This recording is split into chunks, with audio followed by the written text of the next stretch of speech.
یہ کہانی شروع ہوتی ہے ایک ریگستان سے، جہاں دن آگ برساتا تھا اور رات کی خاموشی بھی چیخ اٹھتی تھی۔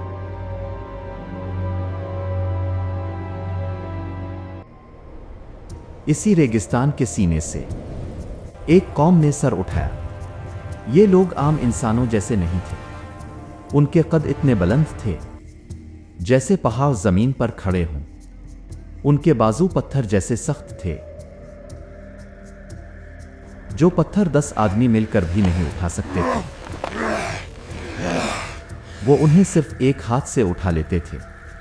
ان کی طاقت ہی ان کا فخر تھی، اور یہی فخر آخرکار ان کی بربادی بن گیا۔ انہوں نے پہاڑوں کو کاٹ کر محل تعمیر کیے،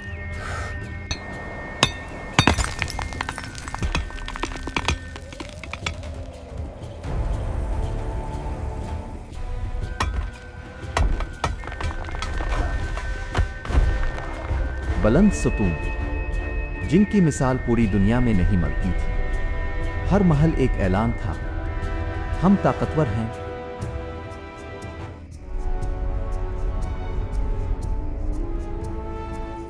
ان کے دروازے اتنے وسیع تھے کہ پوری فوج ایک ساتھ ان میں سے گزر سکتی تھی۔ یہ قوم صرف طاقتور ہی نہیں تھی، یہ دولت میں بھی دنیا پر راج کرتی تھی۔ سونا ان کے لیے عام مٹی جیسا تھا۔ ہیرے جواہرات، قیمتی پتھر زمین پر بکھرے رہتے تھے۔ ان کے تخت سونے کے تھے، ان کے لباس قیمتی کپڑوں سے بنے ہوتے تھے۔ ان کی زندگی عیش و آرام سے بھرپور تھی۔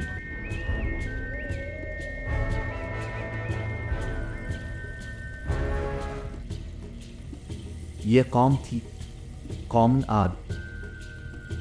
اللہ نے قوم عاد کو صرف دولت ہی عطا نہیں کی تھی، اللہ نے انہیں زمین کی برکتیں بھی دی تھی۔ ریگستان کے بیچ ہری بھری زمین، گندم کے کھیت لہراتے ہوئے، جو کہ کھیت ہوا کے ساتھ جھومتے ہوئے، کھجور کے درخت پھلوں سے جھکے ہوئے،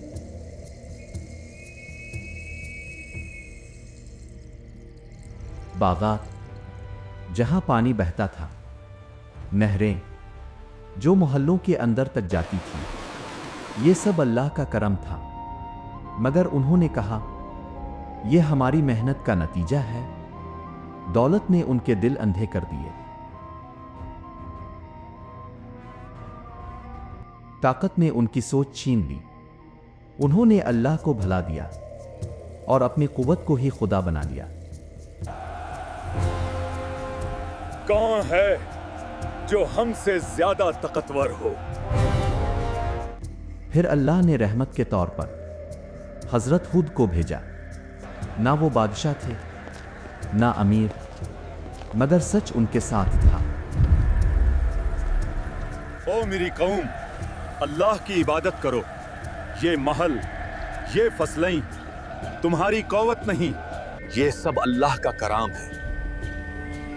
غرور چھوڑ دو، ورنہ یہ برکت چھین لی جائے گی۔ مگر قوم ہنس پڑی۔ انہوں نے کہا یہ صرف کہانیاں ہیں۔ یہ تو محض کہانیاں ہیں۔ پھر آسمان بدل گیا، آندھی آئی جو رحمت نہیں تھی۔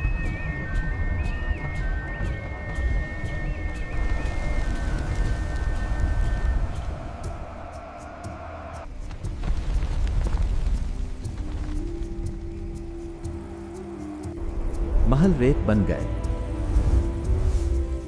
باغات دفن ہو گئے، فصلیں ختم ہو گئیں، قوم عاد ختم ہو گئی، مگر ان کی کہانی باقی رہ گئی۔ طاقت سب کچھ نہیں ہوتی، دولت ہمیشہ نہیں بچاتی، صرف اللہ کی اطاعت ہی بقا دیتی ہے۔